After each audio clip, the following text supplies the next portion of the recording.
기독교는 무엇을 위해 존재할까요? 예수님은 이 땅에 오셔서 메시아로서 하나님의 뜻을 이루시고 만민을 위해 십자가에서 죽어주셨습니다. 예수님은 부활 승천하시며 내가 다시 오리라. 너희는 나를 기다려라. 너희뿐만 아니라 나는 모든 이들을 위해 오는 것이니 이 기쁜 소식을 모두에게 전하여 나를 맞도록 하여라. 그 유언에 따라 시작된 것이 기독교입니다. 즉 기독교의 존재 이유, 추구하는 방향은 주의 재림을 기다리고 준비하고 맞이하는 것입니다. 교회의 존재 목적이 무엇입니까? 복을 빌고 복을 받고 봉사하는 것. 이것도 좋습니다. 그러나 근본은 재림을 맞는 것이 핵심입니다. 그러나 이 시대는 재림에 대한 메시지를 오히려 이단시하기도 합니다. 이단 종교들이 사회적 무리를 일으켰던 것이 영향을 준 것도 있으나 재림 그 자체는 기독교의 근본이고 핵심입니다. 오늘 이 시간 우리는 성경을 기반으로 한 가상의 대화를 통해 재림과 관련한 중요한 포인트를 짚어보려 합니다. 바로 유대인들이 예수님을 메시아로 맞지 못한 이유입니다.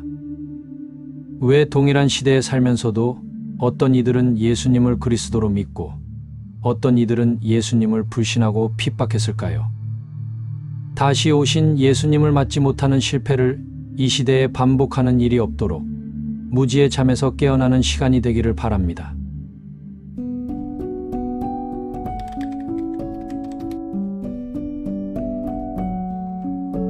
보라, 여호와께서 불에 둘러싸여 강림하시리니 그의 수레들은 회오리 바람 같으리로다. 그가 혁혁한 위세로 노여움을 나타내시며 맹렬한 화염으로 책망하실 것이라. 우리 유대인들은 하나님이 하늘에서 내려오실 것을 기다렸습니다. 그런데 예수는 하늘이 아니라 마국간에서 태어난 사람이지 않습니까?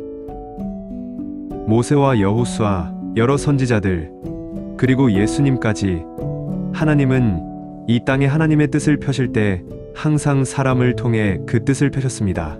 하나님은 영이시고 이 땅은 육의 세계이기 때문입니다.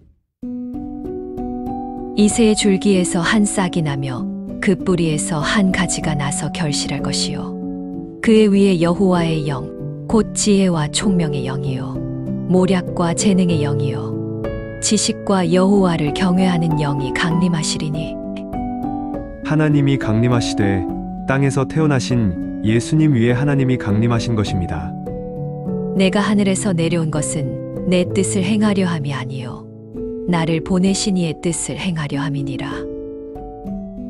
내가 아버지 안에 거하고 아버지는 내 안에 계신 것을 내가 믿지 아니하느냐. 내가 너희에게 이르는 말은 스스로 하는 것이 아니라 아버지께서 내 안에 계셔서 그의 일을 하시는 것이라.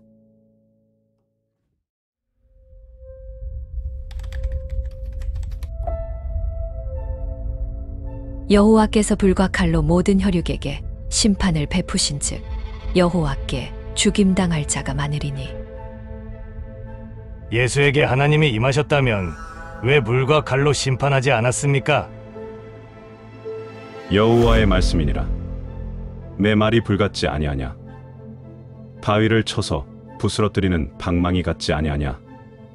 하나님의 말씀은 살아있고 활력이 있어 좌우의 날선 어떤 검보다도 예리하여 혼과 영과 및 관절과 골수를 찔러 쪼개기까지 하며 또 마음의 생각과 뜻을 판단하나니. 내가 불을 땅에 던지러 왔노니 이 불이 이미 붙었으면 내가 무엇을 원하리요.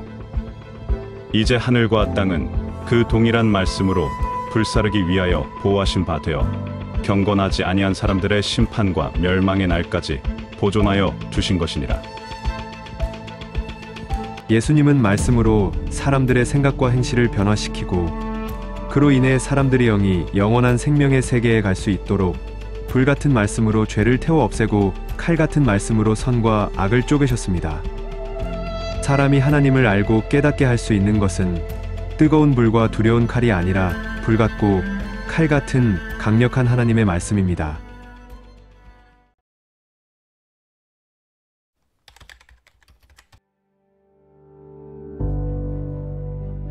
내가 또 밤 환상 중에 보니 인자 같은 이가 하늘 구름을 타고 와서 옛적부터 항상 계신 이에게 나아가 그 앞으로 인도되매. 마지막으로 묻습니다. 예수는 구름 타고 오지 않았습니다. 이 예언은 어떻게 이뤘다는 것입니까? 불은 불 같은 말씀이고 칼은 칼 같은 말씀이라고 힌트를 드렸는데 아직도 깨닫지 못하셨군요. 성경을 자세히 보세요. 성경의 답은 성경에 있습니다. 너희는 여호와의 책에서 찾아 읽어보라. 이것들 가운데서 빠진 것이 하나도 없고 제짝이 없는 것이 없으리니 이는 여호와의 입이 이를 명령하셨고 그의 영이 이것들을 모으셨음이라. 선물한다고 거짓 자랑하는 자는 비 없는 구름과 바람 같으니라. 그들은 기탄 없이 너희와 함께 먹으니 너희의 애찬의 암초요 자기 몸만 기르는 목자요 바람에 불려가는 물 없는 구름이요 죽고 또 죽어 뿌리까지 뽑힌 열매 없는 가을나무요.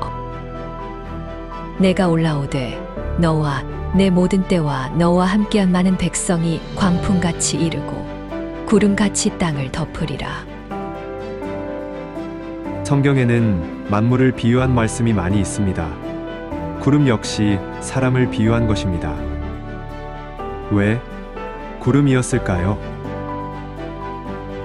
더러운 물이 태양빛으로 증발되어 구름이 형성됩니다. 이 세상의 악한 생각과 행실을 하나님은 더러운 물에 비유하셨습니다. 하나님을 믿고 살던 유대인들은 하나님 앞에 구름같이 정화된 이들이었습니다. 하늘 구름을 타고 오신다는 것은 즉 유대인 가운데 메시아가 온다는 뜻입니다. 이새의 줄기에서 한 싹이 나고 그 뿌리에서 한 가지가 나서 결실할 것이라고 했습니다. 예수님이 바로 다윗의 혈통에서 나셨습니다. 예수님은 유대인이라는 구름을 타고 오셨으며 하나님은 예수님이라는 구름을 타고 강림하신 것입니다.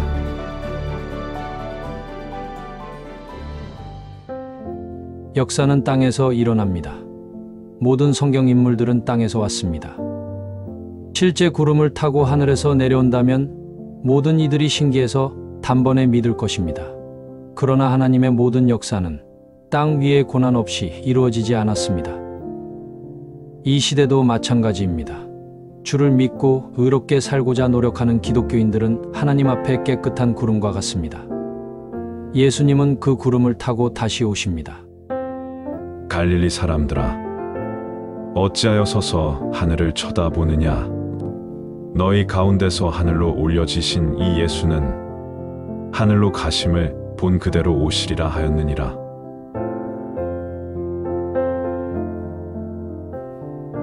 이제까지 보아왔던 그 모습대로 고을마다 말씀을 전하여 전도하신 그 모습처럼 산 위와 바닷가, 작은 고을, 그 어디에서든 복음을 전하시며 돌을 들어 치려하는 이들에게 참람한 말들을 들으시며 주님은 형제의 모습으로 다시 오십니다.